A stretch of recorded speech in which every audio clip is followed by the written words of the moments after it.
Hello, my name is Amit. And जैसे कि मैंने लास्ट वीडियो में बताया था अबाउट डाइजेशन एब्जॉर्प्शन और इससे कितने परसेंट क्वेश्चंस कवर्स होते हैं नीट में। ओके, तो हम लोगों ने ये डाइजेशन और एब्जॉर्प्शन के 50% पार्ट को अप्रॉक्स कवर किया था और हम लोगों ने लास्ट क्लास अपना क्लोज किया था डाइजेस्टिव ग्लैंड से पहले। Okay, now let's talk about digestive gland. Digestive gland, okay. The digestive gland, देखिए digestive gland associate with the alimentary canal include the salivary glands, the liver और pancreas. Okay, digestive gland और alimentary canal दोनों क्या include है? Salivary glands और liver और pancreas. Okay, now let's talk about saliva. ठीक है, saliva is mainly produce by three pairs. अच्छा, सेलाइवा मतलब क्या? अच्छा, जो हम लोग रोटी खाते हैं, तो फिर उसको वापस हम लोग बाहर निकाल देते तो कैसा चिपचिपा जैसा कुछ दिखता है रोटी में।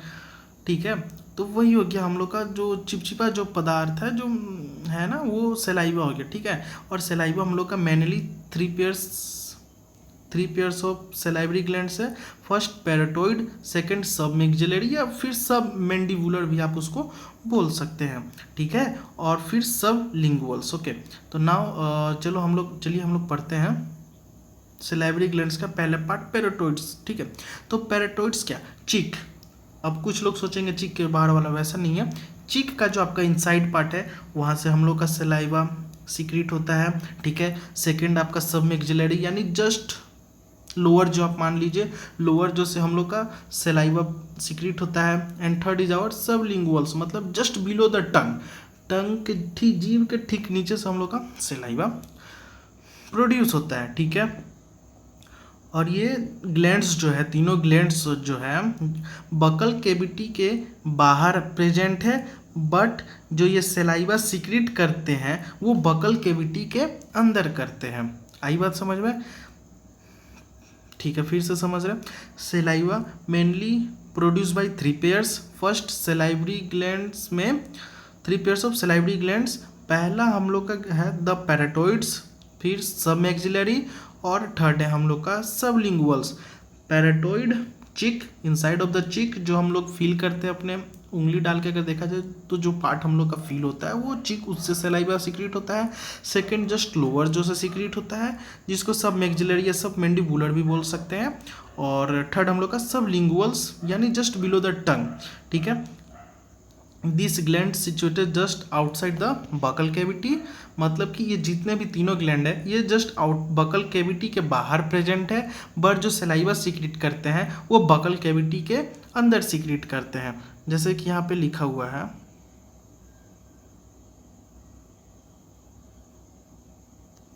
ओके, देखिए saliva is mainly produce by three pairs. आप अगर आपके पास एनसीईआरटी है, एनसीईआरटी सबके पास रहना ही चाहिए, तो आप एनसीईआरटी में ये सब लाइन सब पॉइंट वाइज करते जाइएगा, क्योंकि एनसीईआरटी से डायरेक्ट क्वेश्चन आ जाता है। लास्ट वीडियो में भी मैंने बोला है। ठीक है, अब let's talk about the liver which is the our digestive gland, which is also our digestive gland. Okay, liver क्या है? Liver is the largest gland of the body. ये तो सबको पता होगा कि liver largest gland of the body है, जिसका weight approx 1.2 kg to 1.5 kg, मतलब 1 किलो 200 ग्राम से 1.5 किलो के बीच में होता है एक एडल्ट ह्यूमन में। ठीक है, और ये कहाँ प्रेजेंट रहता है? एब्डोमिनल कैविटी में प्रेजेंट रहता है, just below the diaphragm and has two lobe. Diaphragm के जस्ट बिलो ये प्रेजेंट रहता है और इसके पास टू लोब होता है। ठीक है, ओके, और इसके पास एक हिपेटिक लोब्यूल है जो कि structure functional unit of liver है। मतलब आप इतना याद रखिए, स्ट्रक्चर और फंक्शनल यूनिट ऑफ लीवर क्या है? हिपेटिक लोब्यूल है, जो हिपेटिक सेल्स कंटेन करता है, और ये हिपेटिक लोब्यूल्स कोड्स के जैसे प्रेजेंट रहता है। जैसे कि लास्ट में मैंने बताया था कोड्स यानी आप जस्ट मान लो a finger projection. Okay, just fit I am going to show it what is the means of codes. ये देखिए कोड्स क्या हो गया, देखिए मैं बताता हूँ। ये ये ऐसे ऐसे प्रेजेंट रहता है। ये हो गया आपका कोट्स, ऐसा स्ट्रक्चर आप लोग को कोट्स बोलते हैं। ओके ठीक है। ये जो हिपेटिक लोब्यूल्स है कोड में अरेंज रहता है, और ये structural and functional unit of liver है जो कि हिपेटिक सेल्स कंटेन करता है। ठीक है। और लीवर के जो दोनों लोब्यूल है वो एक थिन कनेक्टिव टिश्यू से कवर रहते हैं जिसको गिलोसन कैप्सूल बोलते हैं। ठीक है। तो ये क्वेश्चन शायद आया भी हुआ है लास्ट ईयर, या मतलब कभी भी प्रीवियस ईयर में क्वेश्चन नहीं आया हुआ है। गिलोसिन कैप्सूल वेयर प्रेजेंट, तो गिलोसिन कैप्सूल हम लोग के लीवर में प्रेजेंट रहता है, लीवर के हिपेटिक लोब्यूल में प्रेजेंट रहता है। ठीक है। लीवर के पास दो लोब्यूल है, तो उस दोनों के ऊपर एक कवर जैसा चढ़ा है जिसको गिलोसिन कैप्सूल्स बोलते हैं। अच्छा, हिपेटिक सेल्स कौन कंटेन करता है, ये भी क्वेश्चन आया हुआ। तो hepatic cell hepatic lobule contain करता है। और वेट ऑफ द लीवर क्या है, 1.2 kg टू 1.5 kg एक एडल्ट ह्यूमन में होता है। और आप सबसे इंपॉर्टेंट बात, लोकेशन आपको याद रहना चाहिए कि लीवर कहाँ प्रेजेंट है। ठीक है। पैराटोइड का क्या है, सब मैक्सिलरी क्या है, सब लिंगुअल क्या है। ठीक है। तो हम लोग का लीवर कहाँ प्रेजेंट है, एब्डोमिनल कैविटी में प्रेजेंट है, जस्ट बिलो द डायफ्राम, और इसके पास 2 लोब्स है। Okay okay. अब हम, अच्छा, ये हिपेटिक लोब्यूल से कुछ ना कुछ तो सीक्रेट होता होगा। तो हिपेटिक लोब्यूल से बाइल सीक्रेट होता है जो कि हिपेटिक सेल से पास होते हुए हिपेटिक डक्ट में जाता है। Hepatic duct, the bile secreted by the hepatic cells, hepatic cell से बाइल सीक्रेट होता है जो कि हिपेटिक डक्ट से पास होता है, और ये स्टोर हो जाता है, और इस गोल ब्लैडर में स्टोर हो जाता है, और वहाँ पे ये बहुत कंसंट्रेटेड हो जाता है। ठीक है। मैंने क्या बोला, हिपेटिक सेल्स जो कि हिपेटिक लोब्यूल में मिलता है, और हिपेटिक लोब्यूल लीवर में मिलता है, लीवर में फाउंड होता है। तो हिपेटिक सेल से बाइल सीक्रेट होता है जो कि गोल ब्लेडर में जाता है थ्रू हिपेटिक डक्ट, और गोल ब्लेडर में ही स्टोर होता है, और ये बहुत कंसंट्रेटेड होता है। ठीक है। और गोल ब्लेडर क्या है ना, एक मस्कुलर सेक है, सेक मतलब बेग जैसा समझ लो आप, थैला जैसा समझ लो, गोल ब्लेडर मस्कुलर सेक है। ओके।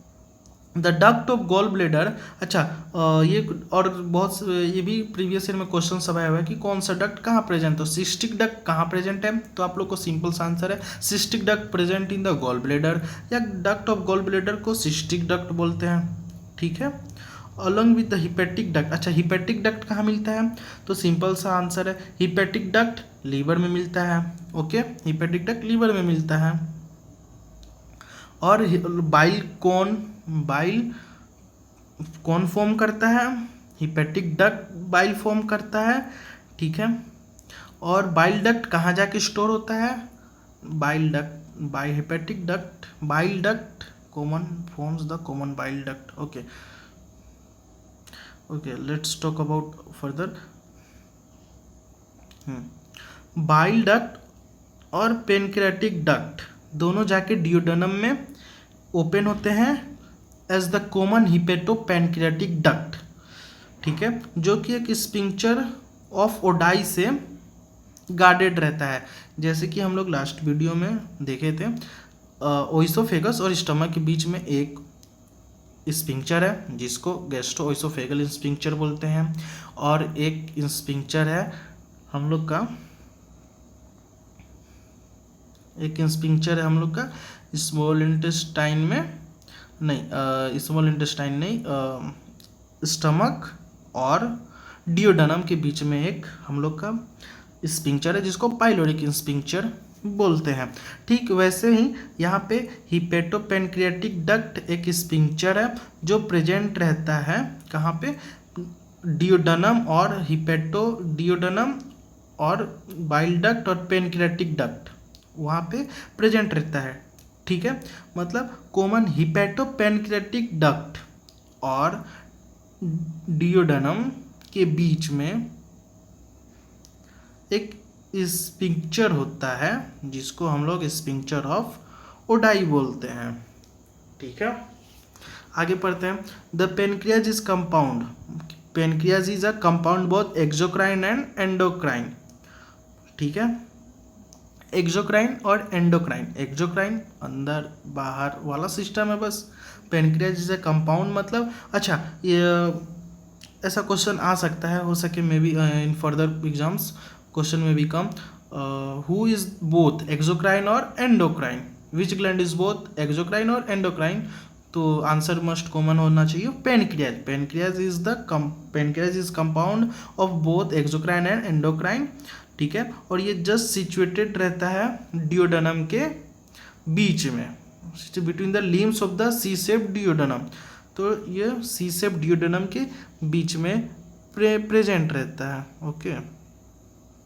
सी शेप डिओडेनम के बीच में प्रेजेंट रहता है, ठीक है। अब हम लोग देखते हैं पेनक्रियाज एक्सोक्राइन और एंडोक्राइन दोनों हैं, तो पेनक्रियाज का एक्सोक्राइन पोर्शन जो है वो क्या सीक्रेट करता है? पेनक्रियाज का एक्सोक्राइन पोर्शन सीक्रेट करता है एल्कलाइन पेनक्रियाटिक जूस, जो कि एंजाइम कंटेन करता है, ठीक है।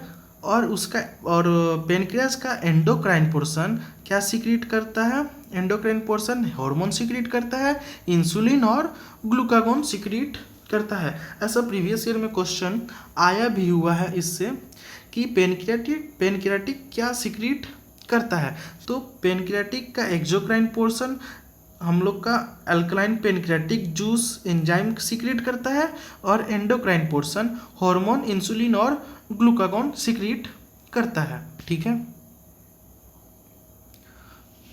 ओके। अच्छा, पेनक्रियाज जैसे जितने भी डायबिटीज़ के पेशेंट हैं उनका पेनक्रियाज उतना अच्छे से काम नहीं करता, चाहे वो टाइप 1 डायबिटीज हो या टाइप 2 डायबिटीज हो, वो अच्छे से इंसुलिन नहीं सीक्रेट कर पाता है, जिससे ये ग्लूकोज को नहीं, मतलब ठीक नहीं कर पाता है, ठीक है। तो जितने भी डायबिटिक पेशेंट हैं उनका पेनक्रियाज अच्छे से फंक्शन नहीं करता है। अच्छा चलिए हम लोग फिगर से समझते हैं, ठीक है। ये हम लोग का गॉल ब्लेडर हो गया, ठीक है, और ये इसके ठीक जस्ट डाउन में डक्ट ऑफ गॉल ब्लेडर हो गया, ठीक है। और ये हम लोग का डिओडेनम हो गया, ये डिओडेनम हो गया ये, ठीक है, ये हम लोग का डिओडेनम हो गया। और यहाँ पे बाइल डक्ट और पेनक्रियाटिक डक्ट दोनों ओपन होता है, तो इसको हिपेटो पेनक्रियाटिक डक्ट बोलते हैं। और यहीं पे स्पिंक्चर ऑफ ओडाई प्रेजेंट रहता है, ठीक है। अब हम लोग इस ग्लैंड्स के थोड़ा ब्रीफ रिवीजन एक बार अच्छे से कर लेते हैं। मेनली सेलाइवरी ग्लैंड्स होता है, लीवर होता है, गॉल ब्लेडर होता है, पेनक्रियाज होता है, ठीक है, पेनक्रियाज होता है। तो सेलाइवरी ग्लैंड्स मेनली 3 जगह से प्रोड्यूस होता है, पैराटॉइड से, सबमैक्सिलरी से, सबमेंडिबुलर से, ओके। सबमेंडुलर से सीक्रेट होता है, पैराटॉइड यानी चिक्स, सबमैक्सिलरी यानी लोअर जो, और सबलिंगुअल यानी बिलो द टंग, ठीक है। और ये ग्लैंड जस्ट बकल केविटी के आउटसाइड में प्रेजेंट रहता है, बट इसका एक्टिविटी एक्शंस बकल केविटी के इनसाइड में होता है। सेकंड, लीवर के बारे में देखते हैं।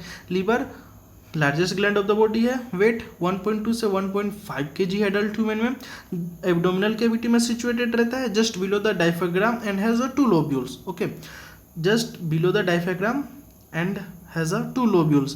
पहला हिपेटोलोब्यूल्स, स्ट्रक्चर और फंक्शनल यूनिट ऑफ लीवर कौन है? हिपेटिक लोब्यूल है। क्या कंटेन करता है? हिपेटिक सेल्स कंटेन करता है। अच्छा, हिपेटिक सेल्स के किस फॉर्म में अरेंज रहता है? तो कोड्स के फॉर्म में अरेंज रहता है।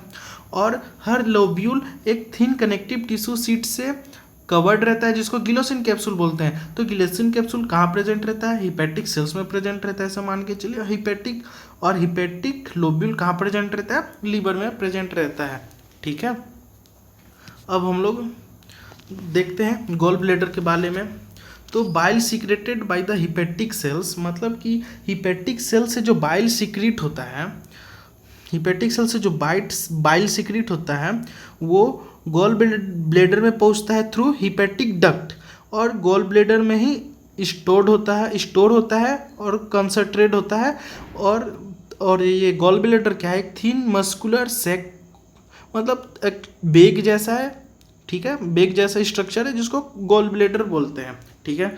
तो बाइल सीक्रेट होता है हिपेटिक सेल से, हिपेटिक सेल से वो जाता है गॉल ब्लेडर में थ्रू हिपेटिक डक्ट, और वहाँ पे जाके वो कंसंट्रेटेड होता है, ठीक है। और गॉल ब्लेडर मस्कुलर सेक का स्ट्रक्चर है जिसको गॉल ब्लेडर बोलते हैं, ठीक है। और सिस्टिक डक्ट, गॉल ब्लेडर के डक्ट को हम लोग सिस्टिक डक्ट बोलते हैं, ठीक है, ठीक है।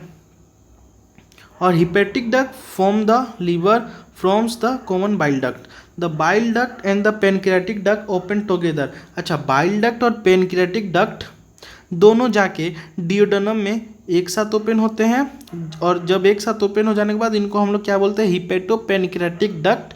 और हिपेटोपेनक्रियाटिक डक्ट एक गार्ड से कवर्ड रहता है, गार्ड रहता है हिपेटोपेनक्रियाटिक, जिसको स्फिंक्टर ऑफ ओडाई बोलते हैं, ठीक है।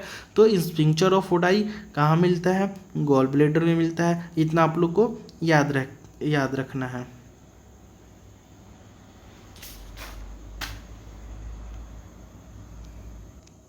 Okay, sorry, sphincter of Oddi duodenum में प्रेजेंट रहता है, ठीक है। मतलब कि क्या, जो पेनक्रियाटिक डक्ट और बाइल डक्ट जाके डियोडेनम में ओपन होता है, तो बाइल डक्ट और पेनक्रियाटिक डक्ट, ठीक है, ये दोनों एक साथ और डियोडेनम अलग, तो ये दोनों के बीच में, ठीक है, हिपेटोपेनक्रियाटिक डक्ट और डियोडेनम, हिपेटोपेनक्रियाटिक डक्ट और डियोडेनम के बीच में एक डक्ट ओडाई स्फिंक्टर होता है जिसको स्फिंक्टर ऑफ ओडाई बोलते हैं, ठीक है। अब हम लोग पेनक्रियाज के बारे में पढ़ते हैं। पेनक्रियाज क्या है, कंपाउंड इलेगुनेटेड ऑर्गन है, ठीक है, जो एक्सोक्राइन और एंडोक्राइन दोनों है। ये कहाँ सिचुएटेड रहता है, ये हम लोग का सिचुएटेड रहता है, ठीक है, सी शेप डियोडेनम के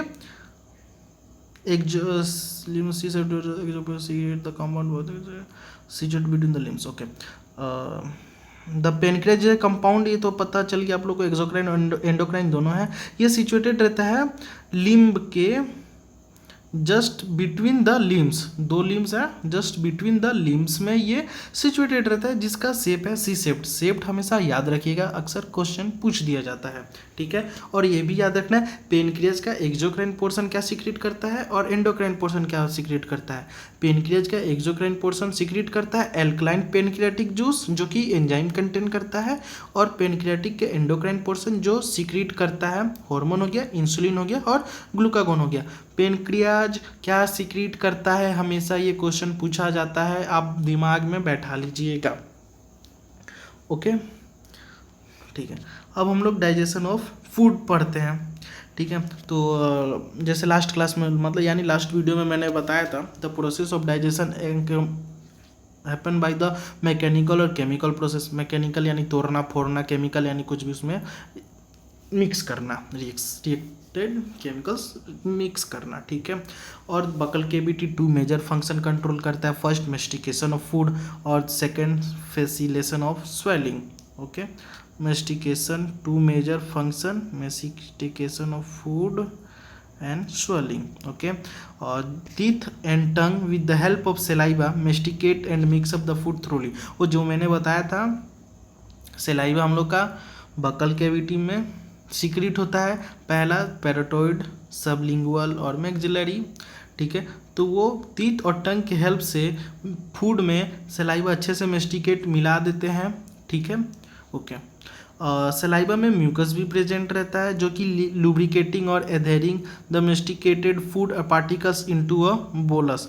अच्छा, बोलस, यहाँ पे बोलस का मतलब क्या है, जैसे हम फूड अपने अंदर लिए, तो फूड अंदर गया तो उसको हम लोग बोलस बोलते हैं, ठीक है। फूड जैसे मुंह में हम लोग डालें तो उसको हम लोग बोलस बोलेंगे, ठीक है।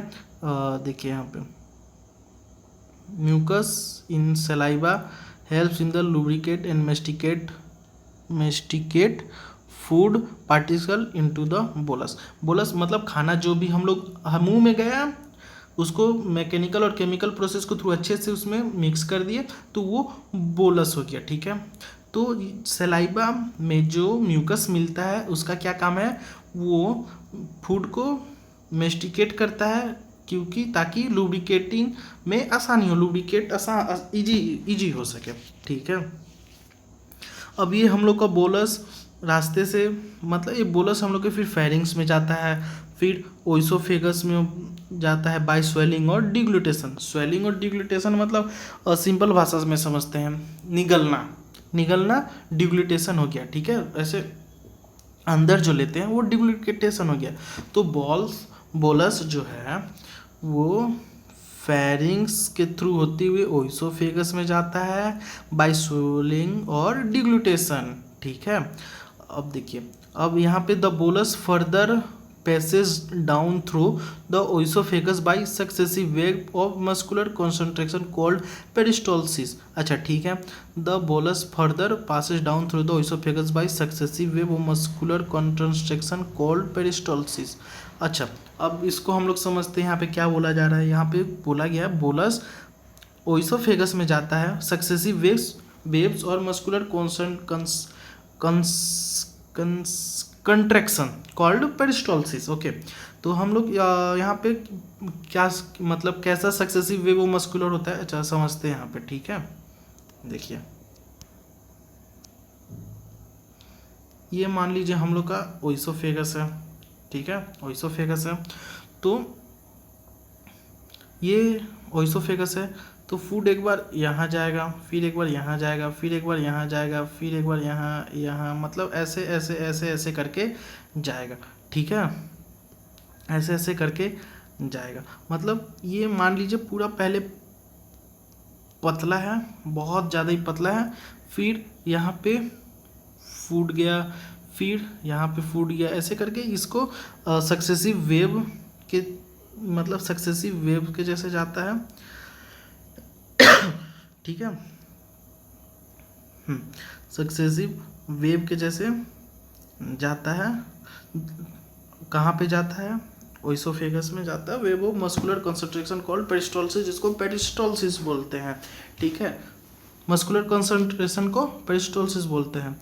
फिर हम लोग gastro-oesophageal sphincter controls the passage of food into the stomach. अच्छा, गैस्ट्रोइसोफेगल स्फिंक्टर क्या है, जो मैंने बताया था, ओइसोफेगस और इस स्टमक के बीच में एक ढक्कन जैसा रहता है, जिसको हम लोग गैस्ट्रोइसोफेगल स्फिंक्टर बोलते हैं। तो वो कंट्रोल करता है खाना को, ठीक है, उसी वो ढक्कन खुलेगा तो खाना हम लोग के स्टमक में जाएगा, ठीक है। तो गैस्ट्रोइसोफेगल स्फिंक्टर क्या कंट्रोल करता है, control the passage of food, याद रखिएगा इंपॉर्टेंट है, ठीक है। Gastro-oesophageal sphincter control the food into the stomach, ठीक है। अब हम लोग यहाँ देखते हैं the saliva secreted into the oral cavity, क्या क्या कंटेंट करता है। जो सलाइवा हम लोग के ओरल कैविटी में सीक्रेट होता है वो क्या क्या कंटेंट करता है, वो कुछ इलेक्ट्रोलाइट कंटेंट करता है, जो कि आपके एनसीईआरटी बुक में दिया हुआ है, सोडियम, पोटेशियम, क्लोरीन और CO3, ठीक है। और कुछ एंजाइम्स कंटेंट करता है, और सलाइवरी अमाइलेज, ठीक है, और लाइसोजाइम कंटेंट करता है। इलेक्ट्रोलाइट, एंजाइम, सलाइवरी अमाइलेज और लाइसोजाइम कंटेंट करता है, जो सलाइवा सीक्रेट हम लोग के ओरल कैविटी में होता है, ठीक है। The chemical process of digestion is initiated in the oral cavity by the hydrolytic action of carbohydrate splitting enzyme the salivary amylase। about 30% of starch is hydrolyzed here by this enzyme, जिसका optimum value of pH है 6.8, और जो starch को maltose में contain करता है with the help of salivary amylase, optimum pH value should be 6.8। Okay, तो simple से एक इजी वे में समझते हैं। हम लोग का केमिकल प्रोसेस जो है, केमिकल प्रोसेस, डाइजेशन का केमिकल प्रोसेस, वो हम लोग के ओरल कैविटी में ही स्टार्ट हो जाता है by the hydrolytic action, by the chemical process of digestion in the initiated in the oral cavity by the hydrolytic action of the carbohydrate splitting enzyme in the saliva, ठीक है। Saliva amylase about 30%, about 30% of starch is about 30% of starch is hydrolyse here, मतलब कि buccal cavity में हम लोग का 30% starch hydrolyse हो जाता है, ठीक है, इनटू डाइसेक्राइड, डाइसेक्राइड यानी माल्टोज, ठीक है, जिसमें lysozyme present in saliva act as antibacterial agent that prevent infection, ठीक है। सिंपल भाषा में अब हम लोग समझते हैं क्या है। हम लोग का जो केमिकल प्रोसेस है वो हम लोग को ओरल कैविटी से स्टार्ट हो जाता है, ठीक है, ओरल कैविटी से स्टार्ट हो जाता है with the help of hydrolytic action of the carbohydrate splitting enzyme और सलाइवरी अमाइलेज, ठीक है। और स्टार्च का 30% हाइड्रोलाइज होता है हम लोग के ओरल कैविटी में, ठीक है। और ये मेनली आप लोग याद रखिएगा, जो ये है स्टार्च किस में कन्वर्ट होता है, माल्टोज में कन्वर्ट होता है सलाइवरी अमाइलेज के हेल्प से, जिसका वैल्यू पीएच वैल्यू 6.8 रहना कंपलसरी है, जरूरी है, ठीक है, तभी ये 30% ऑफ स्टार्च डाइजेस्ट हम लोग के मुंह में हो जाएगा, ठीक है। ये कौन किस में कन्वर्ट होता है, किसके हेल्प से कन्वर्ट होता है, और पीएच ये आप लोग को इम्पोर्टेंट है, आप लोग इसको याद मतलब दिमाग में बैठा लीजिएगा, ठीक है। अब द म्यूकस ऑफ स्टमक है जो गैस्ट्रिक ग्लैंड है टू मेजर टाइप्स, पेप्टिक और चिप सेल्स, ठीक है। म्यूकोजा ऑफ स्टमक है जो gastric gland have 3 major types of cells, ठीक है। स्टमक में गैस्ट्रिक ग्लैंड होता है और गैस्ट्रिक ग्लैंड्स के बाद 3 टाइप्स ऑफ सेल होते हैं। हम लोग ओरल कैविटी की बात कर ली, और ठीक है, अब हम लोग सलाइवा मतलब सलाइवरी ग्लैंड की बात कर लिए, अब हम लोग धीरे धीरे गैस्ट्रिक ग्लैंड की तरफ आते हैं। तो म्यूकोजा स्टमक में प्रेजेंट रहता है जिसके पास गैस्ट्रिक ग्लैंड होता है, और गैस्ट्रिक ग्लैंड 3 मेजर टाइप्स के हैं, ठीक है। तो पहला the mucosa of stomach has a gastric gland and 3 major type of cells. पहला हम लोग का क्या है, जस्ट वेट, हाँ,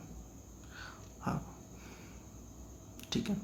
म्यूकस सेल्स जो म्यूकस सीक्रेट करता है, पेप्टिक और चिप सेल जो प्रोएंजाइम पेप्सिनोजेन सीक्रेट करता है, और पेराइटल और ऑक्जेंटिक सेल्स जो HCl और इंट्रिंसिक फैक्टर मतलब कि जो फैक्टर इसेंशियल है एब्जॉर्प्शन ऑफ विटामिन B12 के लिए, कुछ इंट्रिंसिक फैक्टर भी सीक्रेट करता है। तो हम लोग का गैस्ट्रिक ग्लैंड 3 टाइप्स के होते हैं, mucus next cell 3 gastric gland में 3 टाइप्स ऑफ मेजर सेल्स मिलते हैं।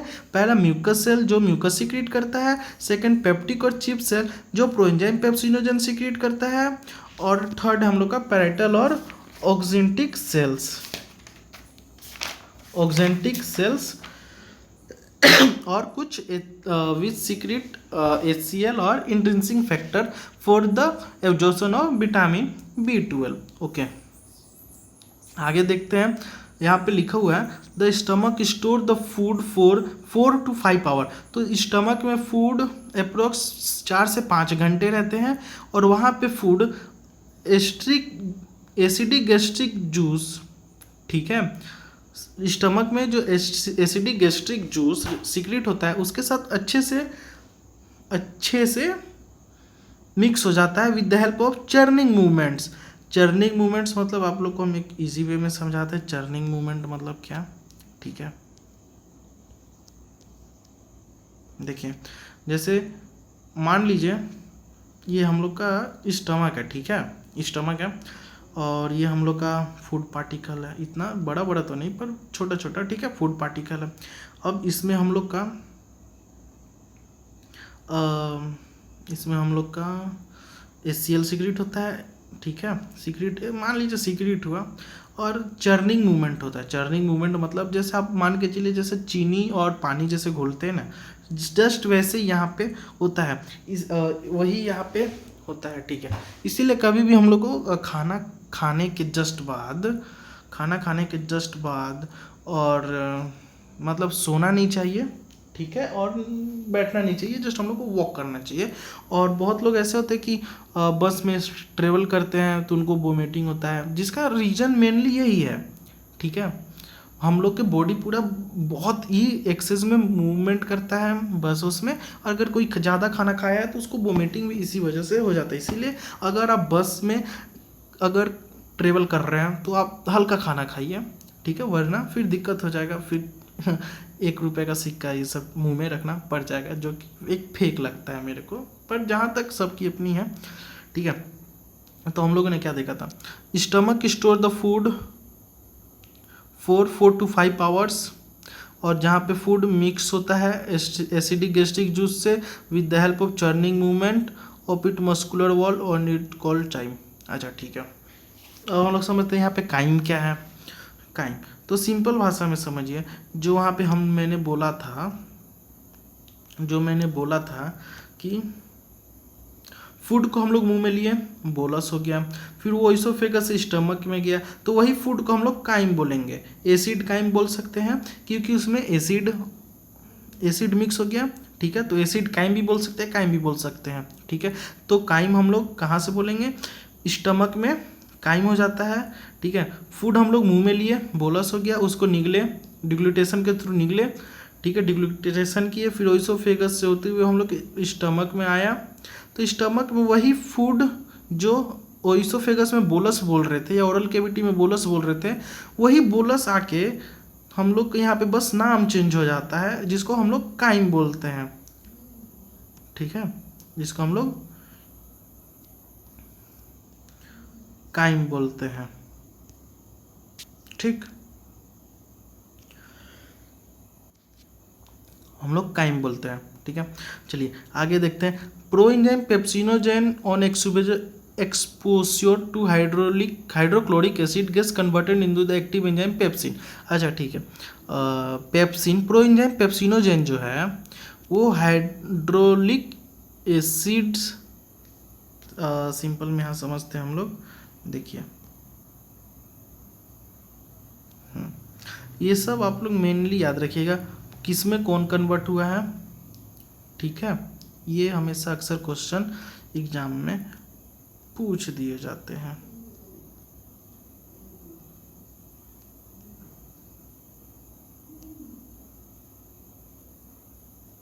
ठीक है, अक्सर एग्जाम में पूछ दिए जाते हैं। प्रोटीन, पेप्टोन और proteose with the help of trypsin, chymotrypsin और कार्बोक्सी पेप्टाइज डेज के चलते वो डाइप्टाइज में कन्वर्ट हो जाते हैं, ठीक है। चलिए यहाँ से हम लोग देखते हैं, the mucus and bicarbonates present in gastric juice plays an important role in lubrication and protection of mucosal epithelium from excoriation by the highly concentrated hydrochloric acid. Simple समझते हैं, यहाँ पे पहले अंडरलाइन कर लेते हैं, द म्यूकस और bicarbonate present in the gastric juice plays an important role in the protection of mucosal epithelium from excoriation by the highly concentrated chloric acid, ठीक है। तो समझते हैं होता क्या है, देखिए ये जैसे स्टमक है, ठीक है, स्टमक के बाद स्टमक में एक म्यूकस, ठीक है, म्यूकस है, म्यूकोजल एपिथेलियम है, जो कि हेल्प करता है, मतलब जो कि क्या है, ये स्टमक को, म्यूकोजल एपिथेलियम क्या है, हम लोग के स्टमक में HCl रिलीज होता है जो कि बहुत ही ज़्यादा कंसंट्रेटेड रहता है, उसी को स्टमक को वो म्यूकोजल एपिथेलियम हम लोग को बचाता है, ठीक है, म्यूकोजल एपिथेलियम बचाता है। स्टमक में ये चारों तरफ म्यूकोजल एपिथेलियम रहता है और HCl यहाँ पे हाईली कंसंट्रेटेड HCl रिलीज होता है, और यही HCl खराबी ना करे तो स्टमक को, तो म्यूकोजल एपिथेलियम इसको सेफ गार्ड करता है, ठीक है। यही अगर जिसका म्यूकोजल एपिथेलियम, अच्छा जैसे हम लोग कभी खाना नहीं खाते हैं, ठीक है, खाना नहीं खा रहे हैं तो ये स्टमक अपना काम तो करेगा ही, ये HCl रिलीज करेगा ही, तो यही HCl जब इसमें ज़्यादा फिल हो जाता है तो जिसको बोलते हैं ना एसिडिटी हो गया, तो फिर यही हो गया, खाना अगर नहीं खाए तो ये स्टमक अपना काम करेगा, HCl रिलीज करेगा ही, तो इसमें पूरा एसिडिटी हो जाता है, ठीक है। और यही अगर खाना नहीं खाए और एसिडिटी अगर हमेशा प्रॉब्लम होती गया तो पेप्टिक क्या होता है ना, ये जो म्यूकोजल एपिथेलियम है ये लूज हो जाता है और ये हाइड्रोक्लोरिक एसिड जो है स्टमक को ख़राब करने लगता है, स्टमक को ख़राब करने लगे, फिर यही एक के रूप में बन जाता है, ठीक है। इसीलिए कभी भी खाएं, ज़्यादा ना खाएं पर कम खाएं, समय मिले तो ज़रूर खाएं, नहीं तो अगर बार बार गैस्ट्रिक की प्रॉब्लम हो गई तो आपकी म्यूकोजल इपिथेलियम जो है वो वर्क करना बंद कर देगा और HCl से आपको गैस्ट्रोइंटेस्टिनियल कैंसर जिसको बोलते हैं वो आपको देखने को मिल सकता है, ठीक है। हम लोग आगे देखते हैं HCl का pH क्या है।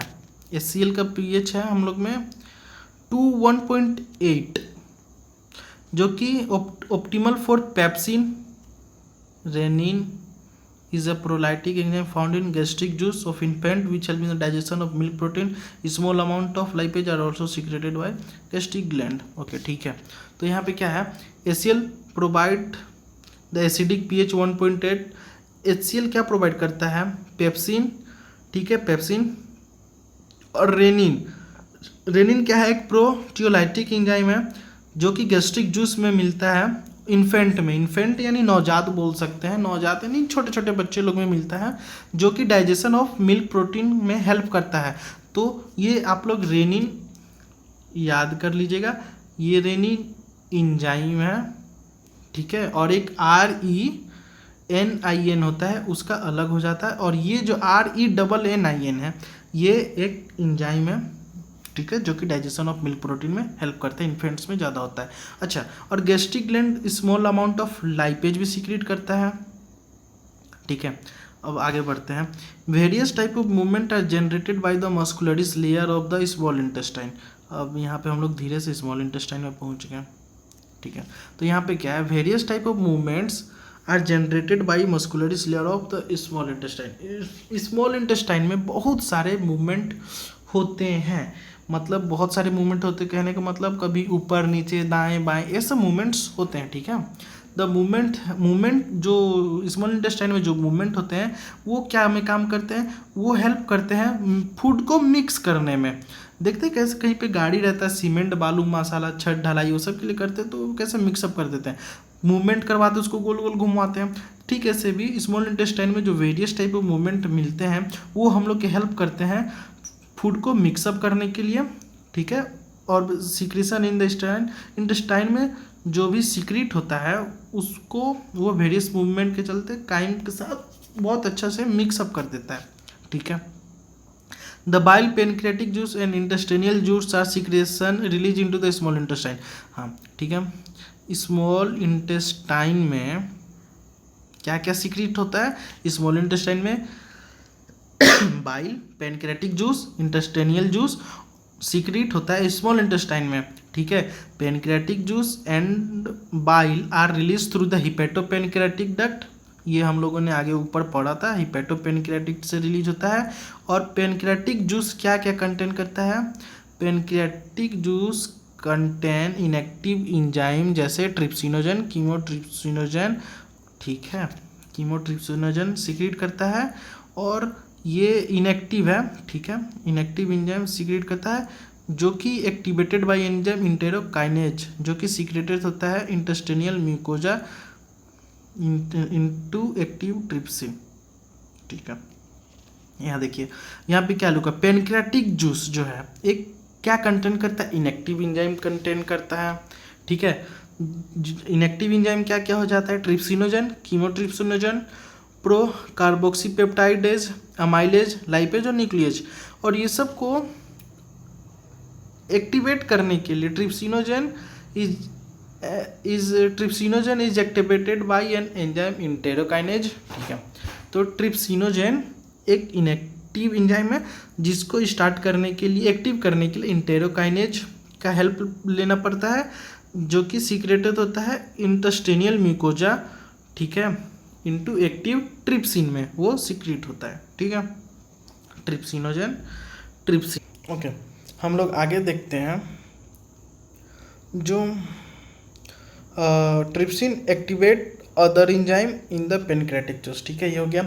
और जो बाइल रिलीज होता है, बाइल कहाँ से रिलीज होता है, हिपेटोपेनक्रेटिक डक्ट से, स्मॉल इंटेस्टाइन में रिलीज होता है, ठीक है, इनटू द डियोडेनम, जो रिलीज होता है डियोडेनम कंटेन क्या क्या कंटेन करता है, वो बाइल पिगमेंट कंटेन करता है। और बाइल पिगमेंट क्या है, बिलीडुबिन और बिलीवर्डिन है। और bile salt, cholesterol and phospholipids phospholipids contain करता है बट कोई इंजाइम कंटेन नहीं करता है, ठीक है। तो यहाँ पे क्या है, द बाइल अरे यार the bile released into the duodenum contains bile pigments, bilirubin and biliverdin, bile salt, cholesterol and phospholipids but no enzyme. और बाइल हेल्प करता है इमल्सिफिकेशन ऑफ फैट में, मतलब कि वो फैट्स को बहुत छोटे छोटे चीज़ में बांट देता है। और bile also activated by lipase, ठीक है। तो बाइल्स को भी एक्टिव करने के लिए लाइपेज का ज़रूरत पड़ता है, ठीक है। तो बाइल रिलीज इनटू द डियोडेनम, जो बाइल रिलीज होता है डियोडेनम में, ठीक है, हिपेटोपेनक्रेटिक डक्ट से डियोडेनम में रिलीज होता है और फिर डियोडेनम उसको स्टोर करता है, फिर स्मॉल इंटेस्टाइन में एक करता है, सिक्रीट करता है। तो बाइल जो डियोडेनम रिलीज होता है वो क्या कंटेन करता है, बाइल पिगमेंट्स, बिलीरुबिन और बिलीवर्डिन, बाइल सॉल्ट, कोलेस्ट्रॉल और फोस्फोलिपिड्स, पर कोई इंजाइम कंटेन नहीं करता है। और बाइल किस चीज़ में हेल्प करता है, तो bile help in emulsification of fats. Emulsification समझ लो आप इतना कि फैट्स को ब्रेक डाउन कर देता है बहुत छोटे छोटे पार्ट में। और bile also activate by lipase, ठीक है। तो आप ये सब याद रखिएगा, कौन किसको एक्टिवेट कर रहा है और कौन क्या कंटेन कर रहा है, क्या सीक्रेट कर रहा है और कहाँ सीक्रेट कर रहा है, ठीक है। आगे हम लोग देखते हैं, the intestinal mucosal epithelium has a goblet cell with secrete mucus, ठीक है।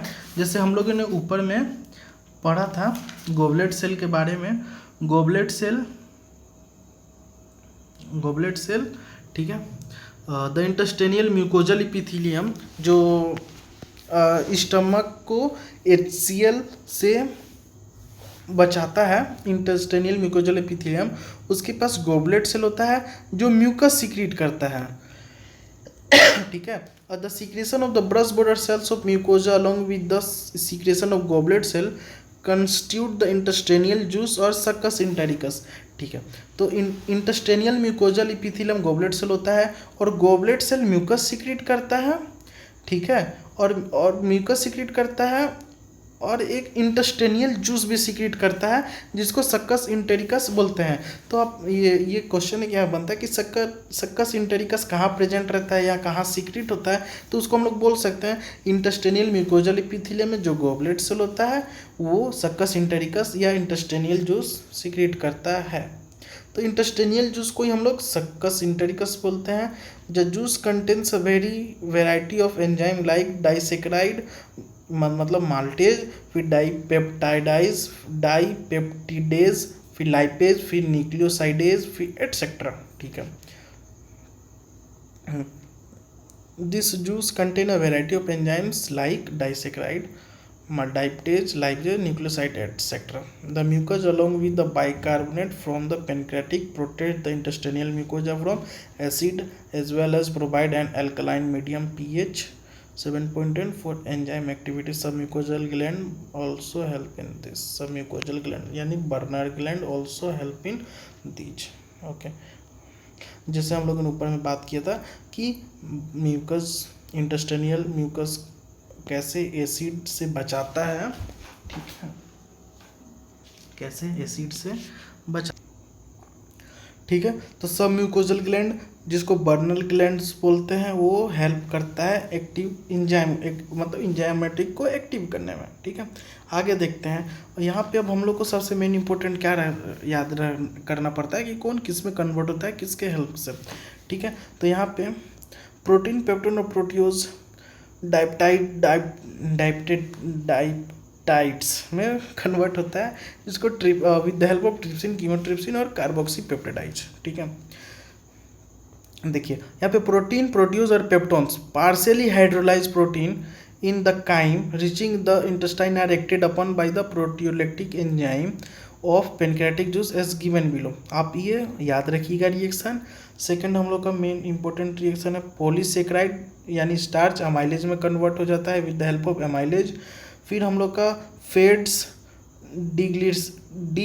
डीग्लिसरीड्स फिर मोनोग्लिसरीड्स में कन्वर्ट होता है, मतलब fats are broke down by lipase with the help of bile into di and monoglycerides, ठीक है। तो फेट्स, डाईग्लिसरीड्स और monoglycerides with the help of lipase ये कन्वर्ट हो जाता है। फिर न्यूक्लिक एसिड न्यूक्लियोटाइड्स और न्यूक्लियोसाइड्स में कन्वर्ट होता है with the help of nuclease, ठीक है। The enzyme in the succus entericus यानी intestinal juice acts on the end products of the above reaction to form the representative simple absorbable forms. This final step in digestion occur very close to the mucosal epithelium cells of intestine, ठीक है। तो जो enzyme succus इंटेरिकस है वो and product है। ये सब जितने भी रिएक्शन एवं वो सबके एंड प्रोडक्ट है। इन प्रोडक्ट आप लोग समझते होंगे।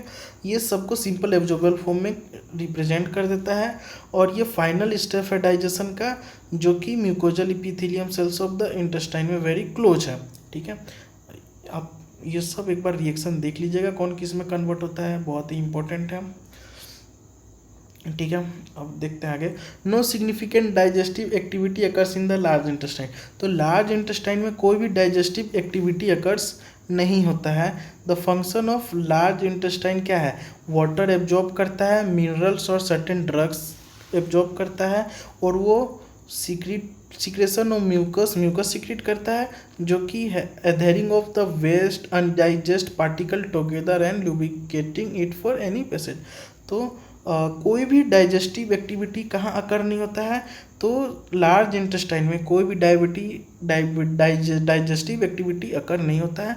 लार्ज इंटेस्टाइन का सिर्फ दो मेन फंक्शन है, फूड को वाटर को एब्जॉर्प्शन करता है, मिनरल्स और सर्टेन ड्रग्स को एब्जॉर्प्शन करता है और म्यूकस सिक्रेट करता है, जो कि एडहेरिंग द वेस्ट पार्टिकल्स और ल्यूब्रिकेट हो जाए अच्छे से, ठीक है। यहाँ पे आप याद रखिएगा लार्ज इंटेस्टाइन में कोई भी डाइजेस्टिव एक्टिविटी नहीं होता है और उसका दो जो मेन फंक्शन है वो याद रखिएगा, ठीक है। द डाइजेस्टिव, ठीक है, the undigestive unabsorbed substance called faeces. अच्छा, ठीक है।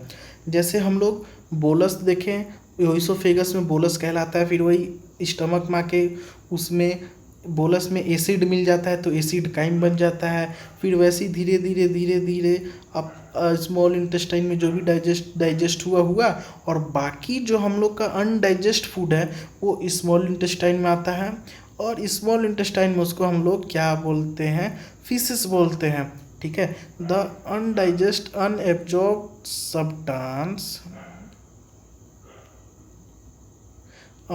substance called feces certain into the cecum of the large intestine through the ileocecal valve से आता है, जो कि black flow of the faecal matter contain मतलब क्या है, उसको रिफ्यूज करता है। Is temporarily store in the rectum till defection, ठीक है। डिफेक्शन बाहर निकालना। तो अनडाइजेस्ट अनएब्जॉर्ब सब्सटेंस जो उसको फीसेस बोलते हैं वो सीकम में आता है। लार्ज इंटेस्टाइन का जो सीकम में आता है, ठीक है। सीकम थ्रू इलियोसिकल वॉल्व, एक वॉल्व के जैसे रहता है तो वही सीकम में आता है, ठीक है। और इलियोसिकल वॉल्व क्या वर्क क्या है ना कि वो अनडाइजेस्ट फूड यानी फीसल्स के मैटर जो है ना उसको बैक फ्लो नहीं करने देता है और वो जाके रेक्टम में स्टोर होता है टिल डिफेक्शन, जब तक कि हम लोग उसको बाहर अनडाइजेस्ट फूड को बाहर नहीं निकाल दे तब तक वो कहाँ स्टोर रहता है? रेक्टम में स्टोर रहता है, ठीक है। The activity of gastrointestinal tract are under neural and hormonal control for proper coordination of different part. The sight smell and और presence in the oral cavity stool secretion saliva secretion also stimulate neural signals. The muscular secretion of digestive juice is carried out by local hormones produced by gastric and अच्छा, एक बात, ये जितना new NCERT अगर सबके पास है तो best है, क्योंकि ये पुराने वाले एनसीईआरटी में ये सब मेंशन नहीं किया हुआ है, तो एक बार आप लोग देख लीजिएगा, ठीक है। अब हम लोग देखते हैं absorption of digestive product. Absorption of digested product कैसे होता है, ठीक है। तो absorption is process by which end products of digestion passes through the intestinal mucosa into the blood और lymph. It is carried out by passive active और facilitated transport mechanism, ठीक है। एब्जॉर्प्शन का जो प्रोसेस है विच इंड प्रोडक्ट है digestion का, जो कि इंटेस्टेनियल म्यूकोजा के थ्रू पास होता है ब्लड और लिम्फ के थ्रू इंटेस्टेनियल म्यूकोजा के हेल्प से ब्लड और लिम्फ में पास होता है, और ये carried out by passive active और फैसिलिटेड ट्रांसपोर्ट मैकेनिज्म, और ये पूरे शरीर में हम लोग के पेसिव एक्टिव और फैसिलिटेड ट्रांसपोर्ट मैकेनिज्म के चलते होता है। Small amount of monosaccharide like glucose, amino acid और some electrolytes like chlorides ions are generally absorb by simple diffusion. ठीक है, तो स्मॉल अमाउंट ऑफ मोनोसेक्राइड जैसे कि ग्लूकोज हो गया, एमिनो एसिड हो गया और कुछ इलेक्ट्रोलाइट्स हो गया, वो जनरली एब्जॉर्ब होते हैं सिंपल डिफ्यूजन के चलते। ठीक है, the passage of this substance into the blood depends upon the concentration of gradients however. ठीक है, तो ये जो जितना भी हम लोग का पैसेज है सब्सटेंस का, वो डिपेंड करता है कि कितना कंसंट्रेशन है उसका। ठीक है, जैसे सब substance like glucose and amino acid are absorb with the help of carrier proteins. ठीक है, तो कुछ ग्लूकोज और एमिनो एसिड आर एब्जॉर्ब होता है, वो होता है कैरियर प्रोटीन्स के हेल्प से होता है, जिसको the mechanism call the facilitated transport, जिसको हम लोग फैसिलिटेटेड ट्रांसपोर्ट बोलते हैं, द मैकेनिज्म फैसिलिटेटेड ट्रांसपोर्ट। अब transport of water depends upon the osmotic gradients, transport of water depend upon the osmotic gradient, और active transport occurs against the concentration gradient and hence requires electrolyte like Na are absorbed into the blood by the mechanism fatty acid and glycerol being insoluble or cannot be absorbed into the blood। ठीक है, तो blood में fatty acid और glycerol insoluble है, तो वो blood में absorb नहीं होते हैं। तो फर्स्ट एक मिनट जस्ट ना, तो जो इनसोल्यूबल प्रोडक्ट्स जो है वो फर्स्ट इनकॉर्पोरेटेड होते हैं स्मॉल ड्रॉपलेट्स में, जिसको मिसेल्स बोलते हैं, which move into the intestinal mucosa, they are reformed into very small proteins coated fat globule called chylomicrons which are transported into the lymph vessels in the villi. ठीक है, अब देखते हैं जो भी इनसोल्यूबल प्रोडक्ट्स है, जो एब्जॉर्ब जो मतलब जो सोल्यूबल नहीं है, वो स्मॉल ड्रॉपलेट्स बोलते हैं, जिसको मतलब फर्स्ट उसको स्मॉल ड्रॉपलेट्स में कन्वर्ट करते हैं और फिर वो इंटेस्टाइनल म्यूकोजा में जाता है और वहाँ पे रिफॉर्म होता है। रिफॉर्म मतलब वापस से वो बनता है, वो छोटे छोटे स्मॉल प्रोटीन की उसके ऊपर एक कोट जैसा कवर रहता है, फैट ग्लोब्यूल्स कॉल्ड काइलोमाइक्रोन्स। ठीक है, जो कि ट्रांसपोर्ट होता है लिम्फ विजल में, लिक्टियल्स इन द वेलाई में। This lymph whistles ultimately release the absorbed substance into the blood stream. Absorption of substance takes place in different parts of alimentary canal like mouth, stomach, small intestine, large intestine. However, maximum absorption occurs in the small intestine. A summary of absorption। ठीक है, तो absorption of substance कहाँ कहाँ होता है? Alimentary canal के like mouth में होता है, स्टमक में होता है, स्मॉल इंटेस्टाइन और लार्ज इंटेस्टाइन में होता है। Explain different. अच्छा, लार्ज इंटेस्टाइन में बहुत ही लेस क्वांटिटी में होता है, जैसे मैंने ऊपर बताया था कि लार्ज इंटेस्टाइन में कोई भी एब्जॉर्प्शन नहीं होता है, तो होता है बट बहुत लेस क्वांटिटी में, और सबसे ज़्यादा हम लोग का डाइजेस्ट फूड होता है वो हम लोग के स्मॉल इंटेस्टाइन में होता है। ये आप लोग जो बिलो समरी दिया हुआ है इसको आप ध्यान से देख लीजिएगा, ये इम्पोर्टेंट है कि माउथ में कौन कौन सा होता है और स्टमक में कौन कौन सा होता है। ठीक है, अब हम लोग आगे देखते हैं डिसऑर्डर ऑफ डाइजेस्टिव सिस्टम।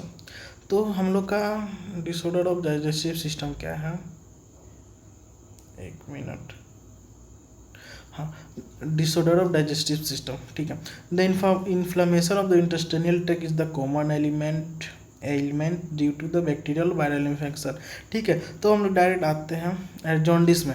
तो जॉन्डिस में सबसे ज़्यादा इफेक्टेड ग्लैंड क्या है? लीवर है। लीवर ज़्यादा इफेक्टेड होता है। ठीक है, और वो स्किन और आइज़ को येलो में कन्वर्ट कर देता है, deposit yellow due to the deposit of bile pigment.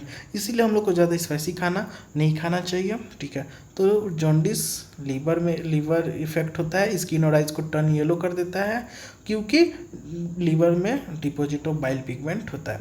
Vomiting, तो vomiting it is the ejection of stomach content through the mouth. This action is control by the vomit centre in the medulla, a feeling of nausea preceding vomiting, इसको भी आप लोग ध्यान से देख लीजिएगा। ठीक है, फिर diarrhoea, the abnormal frequency of bowel movement, जो बाउल मूवमेंट होता है और increase liquidity of the faecal discharge is known as diarrhoea.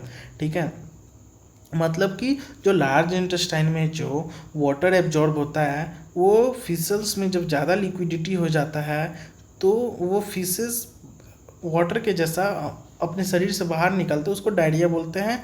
ये क्या करता है, एब्जॉर्प्शन ऑफ फूड को रिड्यूस कर देता है। ठीक है, अब हम कॉन्स्टिपेशन आ जाते हैं, जिसमें faeces are retain with the colon as the bowel movement occur irregularly. ठीक है, बाउल मूवमेंट इरेगुलरली होता है जिसमें फीसेस रिटेन हो जाता है विद इन द कोलोन। ठीक है, अब इनडाइजेशन आ जाते हैं। इनडाइजेशन यानी कि खाना पचना ही नहीं। ठीक है, तो indigestion, in this condition food properly digest नहीं होता है, जो कि फीलिंग ऑफ फुलनेस, मतलब कि फुलनेस लगता है कि शरीर पूरा फूला हुआ है, गैस भरा हुआ है, वैसे करके लगता है। The causes indigestion are inadequate enzyme secretion and anxiety, food poisoning, over eating and spicy food. अच्छा, इनडाइजेशन मतलब हम लोग में खाना कब नहीं पचता है, जब हम लोग टेंशन में रहते हैं या फूड पॉइजनिंग हो जाता है या ज़्यादा खा लेते हैं या स्पाइसी खा लेते हैं। ये क्वेश्चन इनडाइजेशन वाला प्रीवियस ईयर में आ चुका है, आप एक बार देख लीजिएगा। ठीक है, अब डायट्री पीएम, पुराने वाले एनसीईआरटी